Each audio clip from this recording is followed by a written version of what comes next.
Comencemos a ver las microscopías. Específicamente vamos a ver la microscopía electrónica de barrido, la microscopía electrónica de transmisión, la microscopía electrónica de alta resolución y estas acá que son microscopías de sonda de barrido como la microscopía de fuerza atómica y microscopía de efecto túnel. Lo que tengo aquí es un gráfico con dimensiones en escala logarítmica y estas dimensiones indican de manera aproximada la resolución de cada una de las técnicas que están acá indicadas.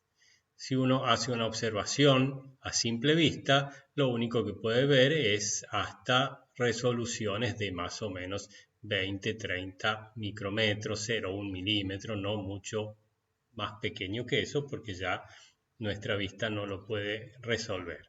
La microscopía óptica aumenta más o menos unas 100 veces lo que puede ver un ojo, o sea que estamos llegando hasta resoluciones de 1 o 2 micrómetros.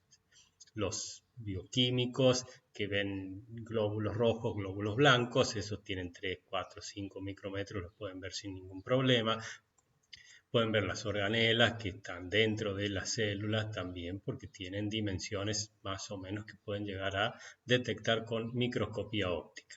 Si ya queremos ir a resoluciones más pequeñas, tenemos que empezar a trabajar con microscopio electrónico, este sería de barrido, microscopio electrónico de transmisión y las otras técnicas que yo les indicaba recién. Miremos acá, por ejemplo, estas técnicas como microscopía de fuerza atómica y microscopía de efecto túnel están llegando a resoluciones de un átomo. Si ustedes tienen en cuenta que el diámetro de un átomo de oro o un átomo de platino anda por los 1 o 2 átomos, eso quiere decir que ya con esas técnicas se pueden llegar a resoluciones atómicas. Comencemos a estudiar entonces las microscopías electrónicas y la primera que vamos a ver es la microscopía electrónica de barrido.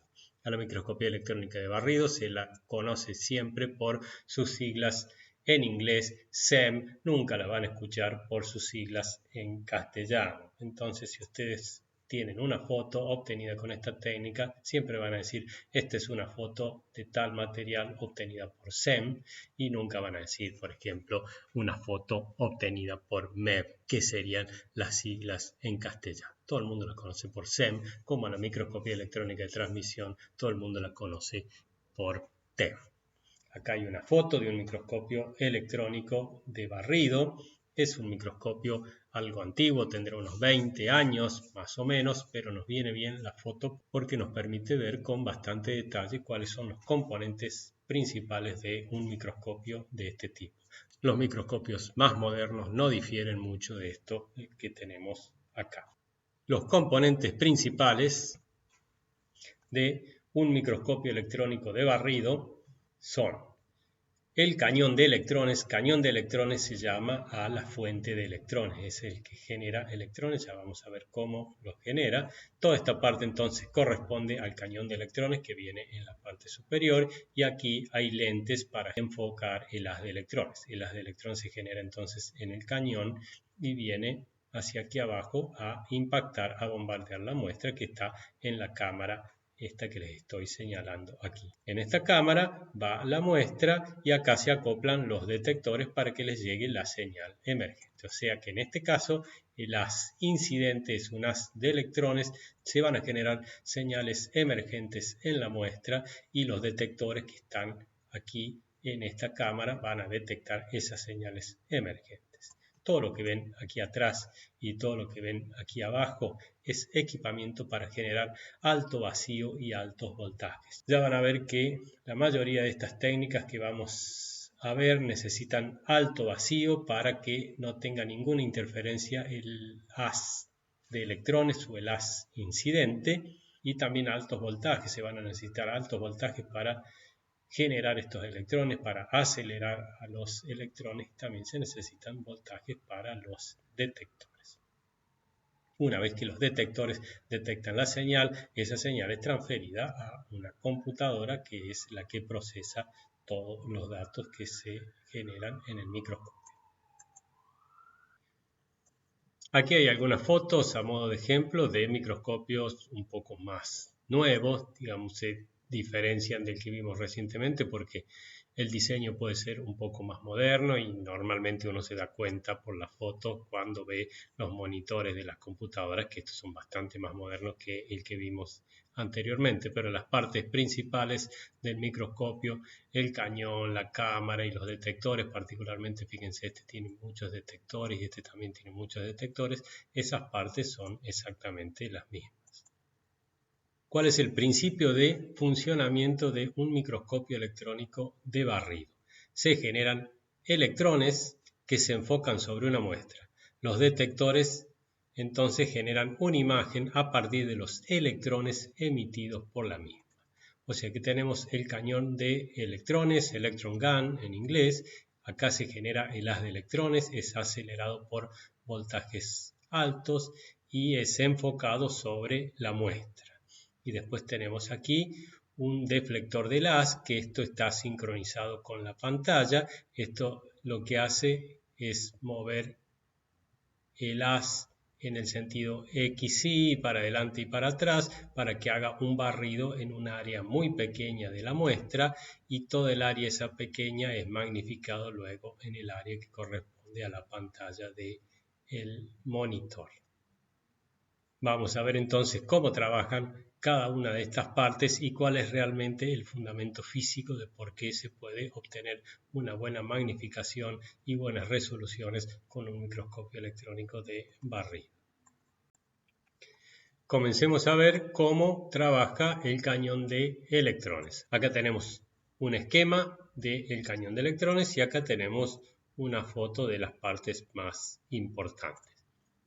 El cañón de electrones en general es un filamento de tungsteno que se calienta con altos voltajes, más o menos de alrededor de 500 voltios, para que empiece a emitir electrones. Con esos voltajes, el tungsteno, el alambrecito de tungsteno alcanza temperaturas de alrededor de 2700 Kelvin y a esa temperatura espontáneamente emite electrones. Aquí tendríamos en el esquema, este sería el filamento de tungsteno, se le aplican altos voltajes para que empiece a emitir electrones. Acá lo tenemos en la foto, también está como rotado, este sería el filamento y a través de esos dos polos ahí se le aplica el voltaje para calentarlo y para que empiece a emitir electrones. Luego con una tapita agujereada, que sería esto que vendría puesto aquí arriba, se aplican voltajes negativos para concentrar a los electrones y para que puedan pasar y salir por ese agujerito, que sería el agujerito que tenemos que apenas se ve ahí. O sea que los electrones están saliendo por ese agujerito. Y una vez que salieron desde ese agujerito hasta que llega a la muestra, son acelerados los electrones por altísimos voltajes de hasta 50.000 voltios, o sea que adquieren energías de hasta 50.000 electronvoltios. Dependiendo de la muestra, estos voltajes y por lo tanto la energía que tienen los electrones en el haz de electrones puede ser controlado por el operador. Pasemos a ver las otras partes del microscopio. Tenemos entonces ya el haz de electrones y acá tenemos las lentes, que tenemos lentes condensadoras y lentes objetivos, como si fuera un microscopio óptico, pero estos no son lentes de vidrio, sino que son electroimanes que orientan y concentran el haz para que tengan un tamaño que puede variarse entre 5 y 200 nanómetros. Y después están los deflectores del haz, como yo les había contado antes. Los deflectores del haz son dos pares de bobinas que desvían el haz en las direcciones X e Y. Son las encargadas de hacer el barrido y pueden trabajar a velocidades de 30 barridos por segundo. Y el haz entonces, cuando está interactuando con la muestra, genera varios tipos de señales que ya las vamos a ver en un momento, pero lo que detecta el microscopio electrónico de barrido para ver las imágenes son electrones. Acá el haz de electrones primario, que se llama, genera electrones secundarios que provienen de la muestra y los detecta el detector, que en general es un detector de centelleo. Ustedes tienen que haber visto cómo trabaja un detector de centelleo en analítica instrumental. Y la señal entonces detectada por este detector es lo que registra el monitor y la PC.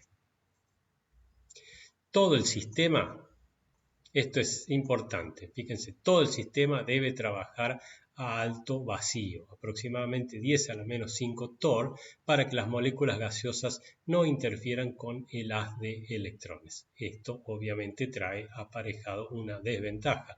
Solo se puede trabajar con muestras secas, con muestras húmedas es casi imposible trabajar, aunque hay algunos microscopios ahora que están empezando a hacer algo de eso, porque con el alto vacío la muestra se iría deshidratando a medida que uno está haciendo la medición y no podría tener una buena imagen de la misma.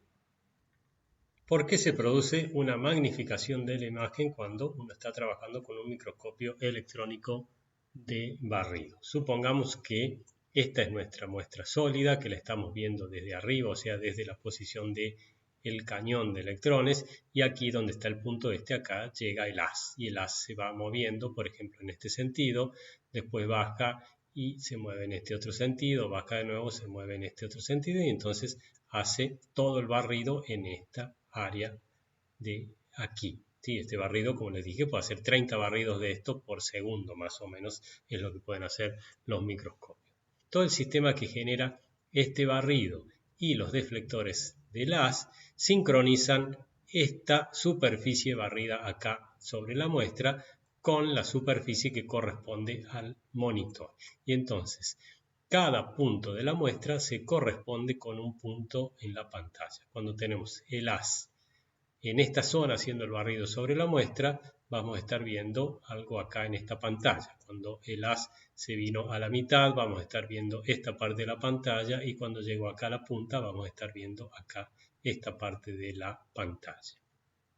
Entonces, supongamos que la longitud de este lado acá del área barrida sobre la muestra sea L minúscula y la longitud o el tamaño de la pantalla sea L mayúscula, siempre se corresponde esta L con esta L mayúscula, y por lo tanto la magnificación es directamente este valor de L mayúscula dividido L minúscula. Mientras más pequeña es la zona barrida, como siempre se corresponde esta zona barrida con la pantalla del monitor, mayor es el aumento. Se puede lograr aumentos de hasta aproximadamente 50.000 por 50.000 veces el tamaño que uno está barriendo en la muestra. ¿Cómo debe ir la muestra que se analiza con un microscopio electrónico de barrido? La muestra se coloca en un compartimiento especial y, como ya les dije, tiene que tener alto vacío para que eso no interfiera con el haz de electrones. Este sería el portamuestra, por ahí estaría la muestra, y todo esto sería la cámara del microscopio que está abierta, con la compuerta abierta para poder introducir la muestra. Esto está medio a propósito, no se debe hacer, no se deben agarrar las muestras y el portamuestra, todo lo que va dentro del microscopio, con las manos, porque lo que uno está haciendo es introducir materia orgánica que con el vacío va a generar moléculas orgánicas en todo el microscopio, y eso va a terminar afectando la vida del filamento. Por lo tanto, esta es la mejor forma. Hay que trabajar todo con pinzas para no introducir materia orgánica en el portamuestra y en la muestra. Acá la muestra estaría pegada sobre el portamuestra. Es un mosquito. Ya vamos a ver algunas fotos de la cabeza y los ojos de ese mosquito observado con el microscopio electrónico. Si ustedes pudiesen ver, acá el mosquito está bastante amarillo, dorado más que nada. La muestra debe ser conductora eléctrica para que no se acumulen electrones en ella, causando aberraciones en la imagen.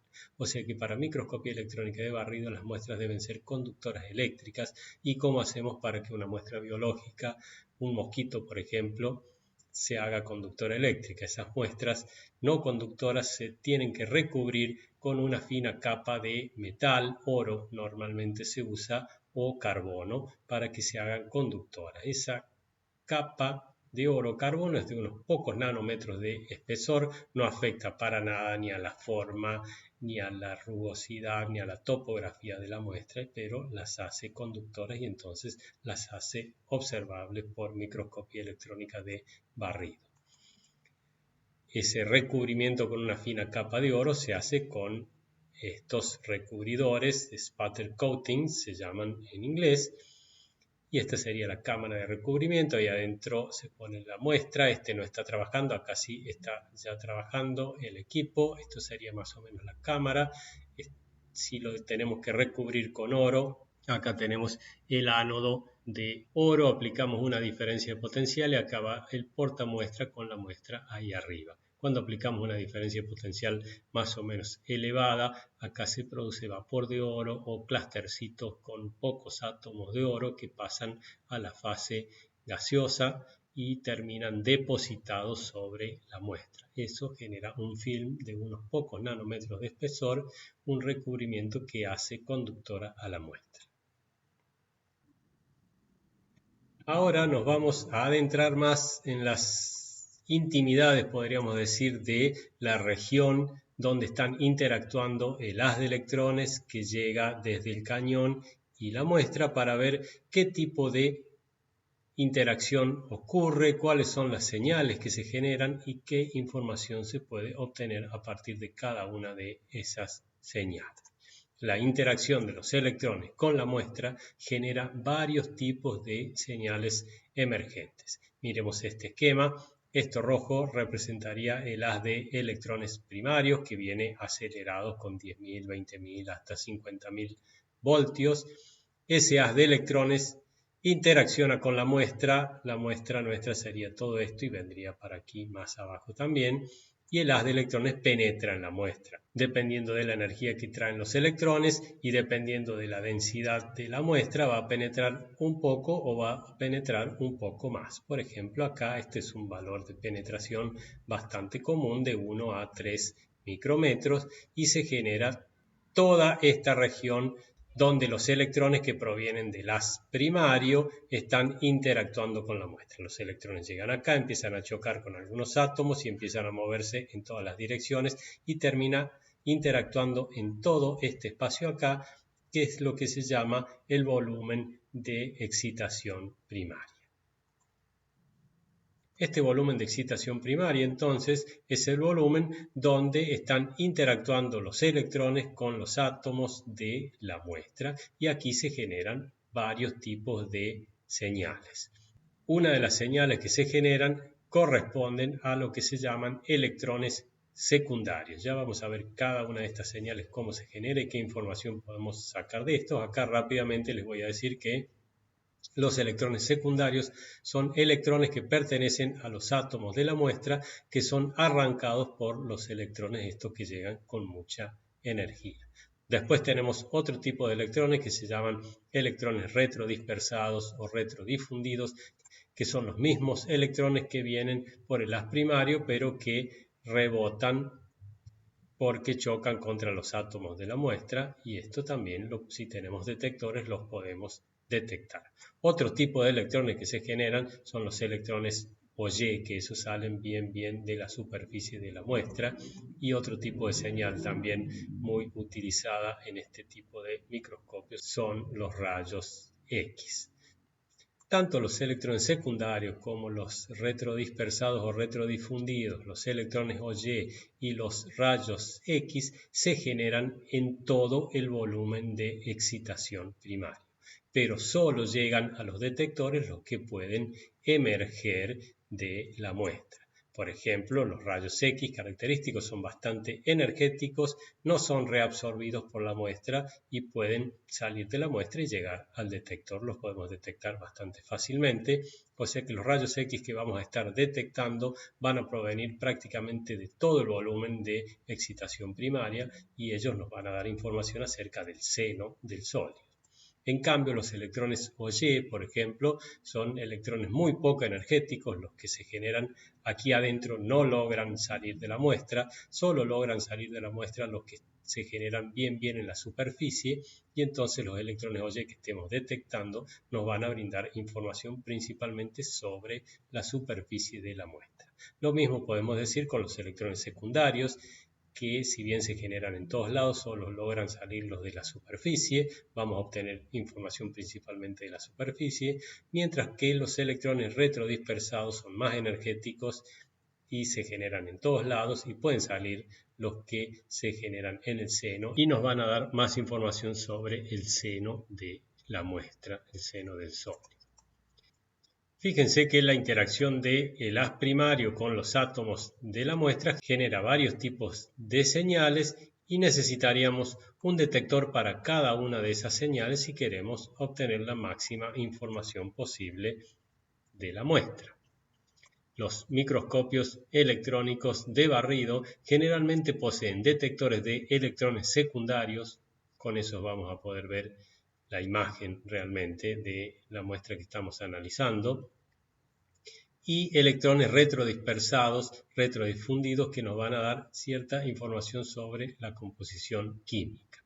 Eso normalmente los microscopios tienen esos dos detectores. A muchos de ellos se le puede adosar un detector de rayos X, con lo cual vamos a poder obtener también información sobre la composición química de la muestra. La técnica que estaríamos haciendo ahí sería una espectroscopía de rayos X o EDX, que estaría acoplada al mismo microscopio electrónico de barrido. Los electrones secundarios entonces provienen de la superficie, permiten ver topografía.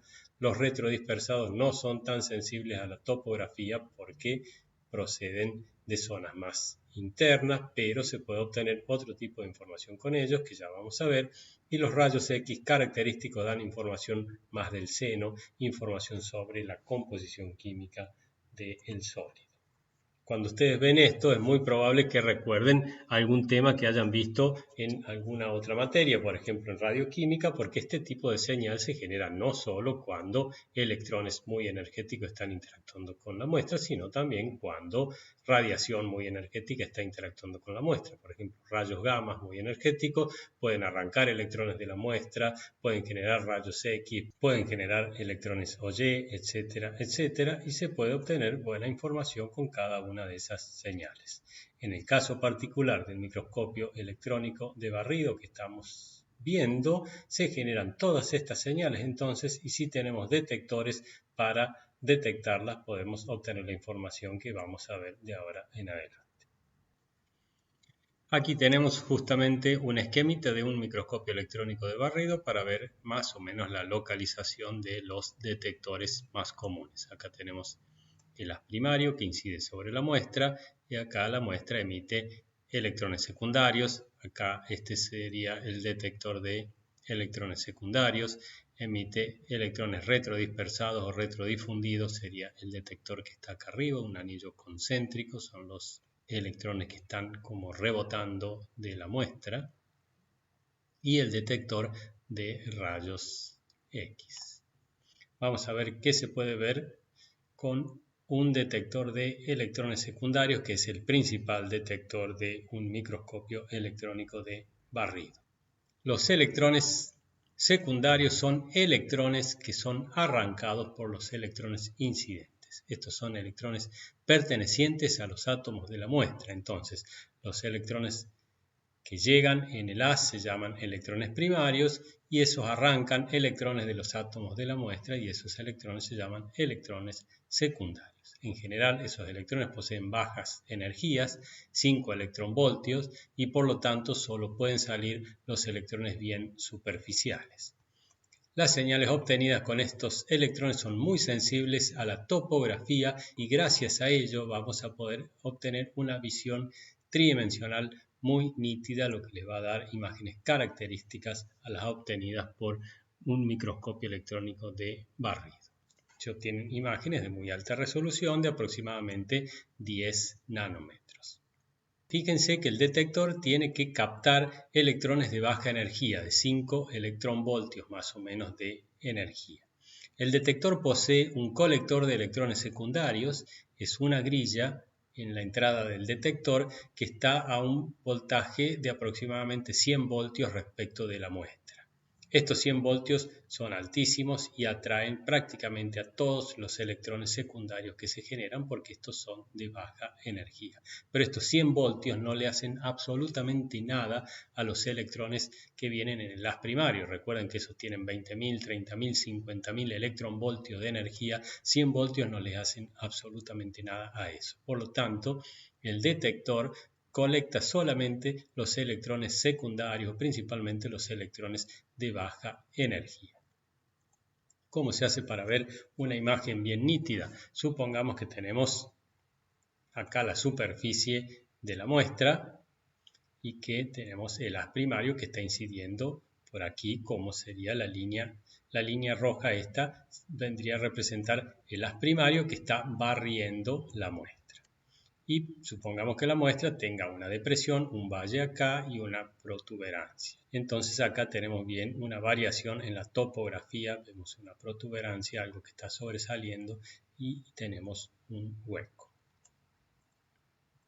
Y obviamente el haz va barriendo la superficie de la muestra y se va mostrando aquí en la imagen en la pantalla. Recuerden que el sistema de barrido siempre coordinaba la posición donde estaba barriendo el haz en la muestra con lo que se iba viendo en la pantalla del monitor. O sea que si el haz está incidiendo acá, el punto brillante que se ve en esa parte de la pantalla corresponde a esa zona de la muestra. Cuando viene por acá, por el medio, se está viendo en esa zona de la pantalla, y cuando el haz viene acá en esta punta, se está viendo en esa otra punta de la pantalla. Dejémoslo ahí por ahora para ver cómo afecta la topografía de la superficie a la señal en la pantalla. El haz incidente está justo incidiendo dentro de ese hueco. En esta zona de la muestra se generan electrones secundarios, se generan las otras señales. Lo que vamos a detectar acá es electrones secundarios para ver la imagen. Y fíjense que se generan electrones secundarios que salen en todas las direcciones, para todos lados, para acá, para acá, para acá, para arriba, para atrás también. Pero claro, como los electrones secundarios son de baja energía, los que salen en este sentido, en este o en este, son reabsorbidos por la muestra. Los que salen en este sentido también, en este sentido también. Únicamente los que pueden salir para acá arriba, prácticamente perpendicular a la superficie de la muestra, salen a esta zona, y acá sí son captados por los 100 voltios del detector, y entonces recibe el detector los electrones secundarios que les están llegando. Pero como la mayoría de los que se generaron se reabsorbieron por la muestra, llegan pocos electrones al detector y entonces se ve como un punto bastante oscuro con una señal poco brillante, porque sería una señal con baja intensidad. Pasemos a ver qué pasa cuando el haz está incidiendo en esta zona aquí arriba. Ahí justamente. Cuando el haz está incidiendo en esta zona de aquí arriba, se generan de nuevo electrones secundarios en todas las direcciones, y todos estos que se están generando acá, que está pintado o sombreado de verde, ninguno de ellos es reabsorbido por la muestra, porque no hay muestra acá ni hay muestra acá. O sea que todos estos, por más que salgan en este sentido, y supongamos que el detector esté por aquí, todos estos son desviados por los 100 voltios del detector y son captados por el detector. Entonces van a llegar al detector muchos más electrones secundarios que los que se generaban acá, y eso se va a ver como una zona brillante en la pantalla. Esa es la diferencia que tenemos aquí. Una zona bastante oscura cuando la señal proviene de este valle, una zona más o menos brillante cuando la señal proviene de esta parte plana, y una zona más brillante todavía cuando la señal proviene de esta protuberancia acá. Entonces, en un microscopio electrónico de barrido vamos a ver las profundidades bien oscuras y las cosas que sobresalen bien brillantes, y eso nos va a dar una idea tridimensional de la imagen. Aquí tienen, por ejemplo, una fotografía de cristales de óxido de mercurio. Son todos cristalitos agregados, no tenemos mucho aumento. Lo que les estoy mostrando acá son 600 por 600 veces es el aumento. Entonces, las partículas son lo que se ve como más claro, como más blanco, como más brillante, y donde no hay partícula, que sería el soporte, la superficie del portamuestra, se ve más oscuro. Entonces, ¿por qué las partículas se ven más blancas? Porque las partículas están sobresaliendo respecto de la base, entonces están generando más electrones secundarios y se ven más brillantes.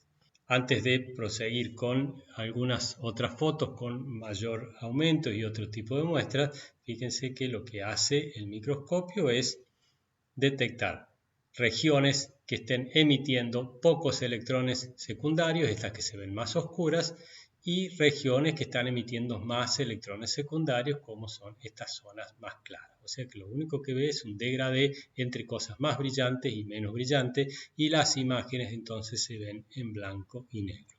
Cualquier imagen que ustedes vean o hayan visto con un microscopio electrónico de barrido y que esté coloreada, bueno, eso es todo Photoshop, eso es todo con software, se puede colorear, pero las imágenes de microscopio electrónico de barrido se ven en blanco y negro.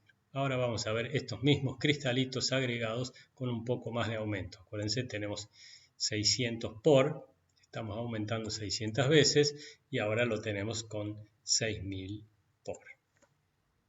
Lo que hemos hecho, vuelvo para atrás, es meternos por aquí o en alguna de estas zonas para ver con mayor magnificación qué significa todo este agregado de partículas o todo este agregado de partículas. Y se ve algo así. Acá ya se nota mejor que cada uno de esos grumos era un agregado, un aglomerado de diferentes particulitas más chiquitas, todas con diferentes formas.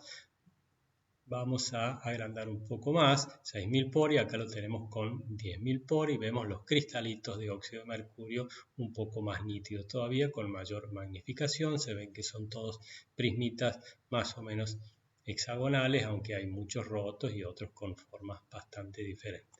Lo que quiero mostrarle acá con esta foto de nuevo es la gran nitidez y la gran idea de 3 dimensiones que da una imagen obtenida con un microscopio electrónico de barrido. Supónganse que si estamos viendo toda esta imagen es porque el haz fue barriendo a razones de 30 barridos por segundo más o menos, ¿sí? Muchísimo más rápido, toda esta superficie, toda esta área en la muestra que estamos analizando. Cuando el haz venía por acá, esto es una zona profunda que generaba pocos electrones secundarios, el detector detectaba pocos electrones secundarios, entonces se ve como algo oscuro. Cuando el haz viene por aquí, esta zona se ve más brillante porque está emitiendo más electrones secundarios, el detector recibe más electrones secundarios, entonces se lo ve más brillante. ¿Sí? Entonces acá también podemos ver las diferentes profundidades. Acá se ve bien negro, nos da bien una idea de que hay algo profundo, de que no hay partículas ahí. En cambio, toda esta zona acá sí tenemos partículas. Acá tenemos otras fotos obtenidas con microscopio electrónico de barrido, partículas de goetita, el hábito cristalino bastante común que son los bastoncitos. Estos son nanotubos de carbono, la parte brillante corresponde justamente a los nanotubos, la parte oscura no hay nada de material. Estos son agregados de una kaolinita, una arcilla, que son todos materiales laminares. Miren bien cómo están apiladas una por encima de otra. Y acá son partículas esféricas de dióxido de manganeso, un sistema monodisperso, todas partículitas más o menos del mismo tamaño. Miren bien en todos los casos qué buena idea de 3 dimensiones que da la microscopía electrónica de barrido. Ya que estamos con el sistema monodisperso de partículas de dióxido de manganeso, les muestro exactamente la misma foto, una ampliada más que la otra. ¿De cuál de la foto o cómo harían ustedes para estimar el diámetro, el tamaño de esas esferitas? Mirarían que acá tienen un aumento, esta es la magnificación, sería 23 kilo veces, digamos 23.000 veces, y acá también. Como es la misma foto, uno la agranda o uno lo achica, y entonces no es muy correcto decir está aumentado 23.000 veces en este caso o 23.000 veces en este otro caso. Supónganse que estamos proyectando esta imagen en un cine o en una pared, en una pantalla, se ven mucho más grandes las esferas y seguimos diciendo que están aumentados 23.000 veces. Eso no sirve para estimar tamaño. Siempre que se muestra una microfotografía electrónica hay que mostrarla con la barrita del tamaño. Entonces esta barrita es un tamaño de 1 micrómetro, y después si yo achico la foto, la barra se achica proporcionalmente. Si agrando la foto, la barra se agranda proporcionalmente, y entonces con cualquiera de esas fotos yo puedo estimar sin ningún problema el tamaño y las dimensiones de lo que estoy viendo. No me puedo quedar solamente con el valor de la magnificación, porque puedo cometer errores a la hora de determinar tamaños con microscopios.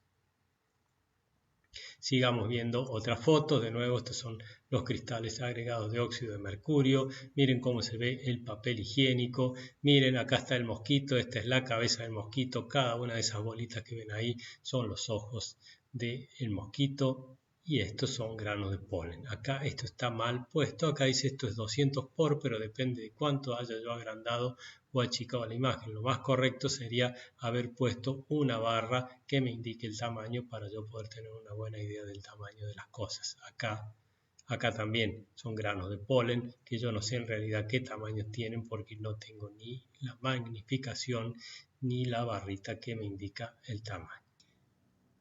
Y acá tenemos un ejemplo del rango más común de magnificación que se puede lograr con un microscopio electrónico de barrido. El caso especial acá es un microscopio diseñado para muestras biológicas, para células. El video comienza más o menos con un aumento de 25 veces y esto correspondería a el ancho, cuando está todo más chiquito, ahí correspondería más o menos a 6 milímetros. Y termina con un aumento de unas 12.000 veces, 12.000 por, donde este ancho correspondería a unos 12 micrómetros. Lo que estamos viendo son bolitas, perlitas de vidrio que tienen el tamaño más o menos de un glóbulo rojo. Es para que puedan tener una idea de la magnificación a la que se puede llegar. Acá estamos llegando entonces a 12.000 aumentos.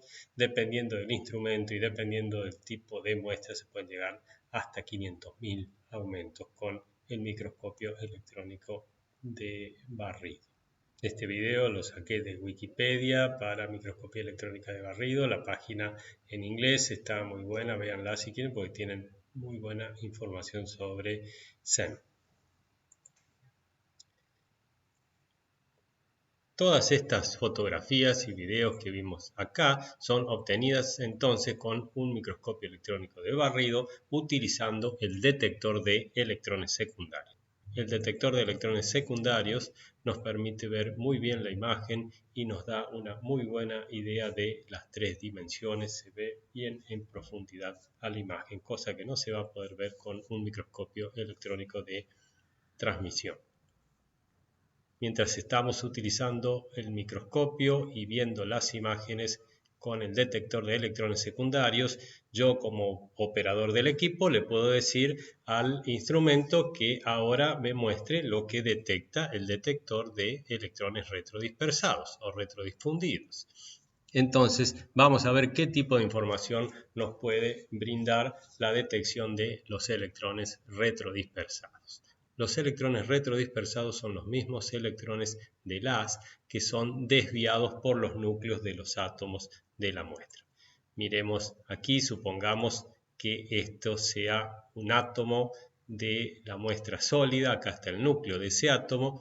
Los electrones que vienen del haz incidente es un electrón primario, cuando pasa cerca del núcleo puede ser desviado y sale en la dirección contraria, es como si rebotara contra el átomo. Recuerden que los electrones secundarios eran electrones que pertenecían a los átomos de la muestra que eran arrancados por estos electrones primarios. Bueno, los electrones retrodispersados son los mismos electrones primarios, los que vienen con el haz, que son desviados por los núcleos de la muestra. Entonces son electrones muy energéticos. Estos poseen energía similar a la de los electrones incidentes, o sea, con energías de miles de electronvoltios.